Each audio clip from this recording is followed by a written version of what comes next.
प्रयागराज से अगली बड़ी खबर आपको बताएंगे, जहां पर छात्र की पीट कर हत्या कर दी गई। पहले भी हमने आपको बताया था 10वीं के छात्र की हत्या के बाद बवाल मच गया।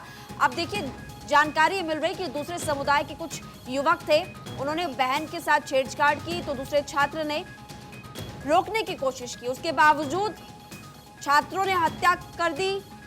पत्थर से उस पर एक एक करके वार किए। छात्र ने छेड़खानी का विरोध किया था, उसके बाद गुस्साए परिजनों ने अब जमकर बवाल काटा है।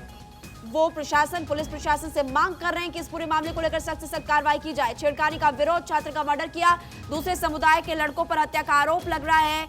हालांकि सवाल यहाँ पर ये भी खड़े होते हैं कि जब यहाँ पर पिटाई की जा रही थी तो बाकी जो आसपास के लोग मौजूद थे वहां पर वो क्या कर रहे थे।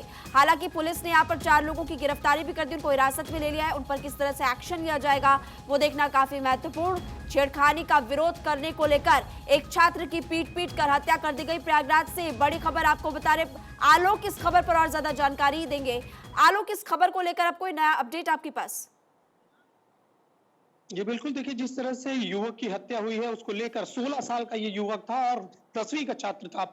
अपनी बहन को लोग हाथ पकड़ के खींच रहे थे और उसका जो है इसने विरोध किया। विरोध करने के दौरान उसने 3 लड़के थे और तीनों लड़कों ने उसको बारी बारी से मारा, जिसकी वजह से उसकी घटनास्थल पर मौत हो गई। हालांकि जो एसओ है उनका कहना है कि जो छात्र था उसकी मौत नहीं हुई है, उसे प्रयागराज अपनी गाड़ी से रेफर किया गया था। रास्ते में उसने दम तोड़ा और जो चिकित्सा अधिकारी है उन्होंने उसे मृत घोषित किया। उसके बाद उसकी बॉडी को पीएम के लिए भेजा गया है। लेकिन जो गांव वाले हैं आरोप लगा रहे हैं कि युवक की लाश को वहां से उठाकर पुलिस जबरदस्ती ले गई, जिस वजह से अभी ग्रामीणों में काफी गुस्सा है और 15 गांवों के लोग इस समय एमपी और शंकरगढ़ मिर्जापुर मार्ग को जाम करके बैठे हुए हैं और लगातार पुलिस के विरोध में नारेबाजी कर रहे हैं। चूंकि ये 2 समुदायों से जुड़ा मामला है, इसलिए पुलिस भी इसे संजीदगी से ले रही है और लगातार लोगों को समझाने का प्रयास कर रही है। फिलहाल जो लोग हैं वो इसका विरोध कर रहे हैं और विरोध करने के साथ ही चक्का जाम लोगों किए का हुए हैं। गुस्सा, उनका कहना है कि लोगों का विरोध तो बनता है क्योंकि इस तरह के मामले बहुत गंभीर होते हैं। आलोक, एक बार आप ये बताइए, आपने आसपास के लोगों से बात की होगी या फिर बाकी छात्रों से भी बात की होगी इस पूरे मामले को लेकर, एग्जैक्टली हुआ क्या था? जैसे ही स्कूल की छुट्टी हुई है, छात्रा जो कि युवक की चचेरी बहन बताई जा रही है, वो लगातार उसके साथ छेड़खानी होती थी। जब युवक ने देखा कि उसकी बहन को उसके सामने छेड़ा जा रहा है, उसका हाथ पकड़ के मनचले युवक घसीट रहे हैं, तो उसने लगातार उसका विरोध किया। लेकिन युवक अकेला था और उसकी बहन अकेली थी। इस वजह से जो युवक थे वो काफी दबंग किस्म थे और बताया जा रहा है कि प्रधान के रिलेटिव थे, जिस वजह से उनकी दबंगई चरम पर थी। उन्होंने जो लड़की है उसको पकड़कर खींचने की कोशिश की, जिस पर युवक ने विरोध जताया, विरोध दर्ज कराया। लेकिन जो लोग हैं उन्होंने इसको पकड़ने की कोशिश नहीं की और लगातार आपस में आते जाते रहे। वहां पर दबंग युवकों को किसी ने रोकने की कोशिश नहीं की, जिस वजह से उन्होंने लगातार मन बढ़कर लगातार उसको पीटा, जिस वजह से जो छात्र है उसकी हत्या हो गई। इसको अच्छा लेकर आलोक, की जानकारी मिल पाई है कि आखिर ये मनचले थे कितने? क्या जिन 4 लोगों को हिरासत में लिया है पुलिस ने, वही 4 थे या उससे ज्यादा थे?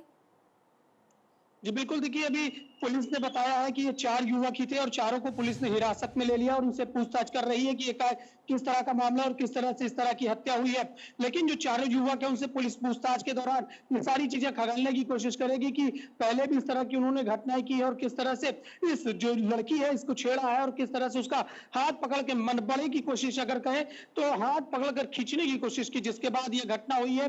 घटना होने के बाद जो लड़का है उसने अपनी बहन की छेड़खानी का विरोध किया था, मात्र छेड़खानी का विरोध करने के उसकी हत्या कर दी गई, जिसको लेकर पूरे क्षेत्र में आक्रोश है। 15 गांव के लोग फिलहाल मौके पर मौजूद और इतनी कड़ी धूप पे चक्का जाम कर रहे हैं और फिलहाल पुलिस के मुर्दाबाद नारे की लगाए जा रहे हैं। जी, जिन 4 आरोपियों को पुलिस ने गिरफ्तार किया है आलोक, क्या उनके परिजनों को भी बुलाया गया, उनसे भी पूछताछ की जा रही है?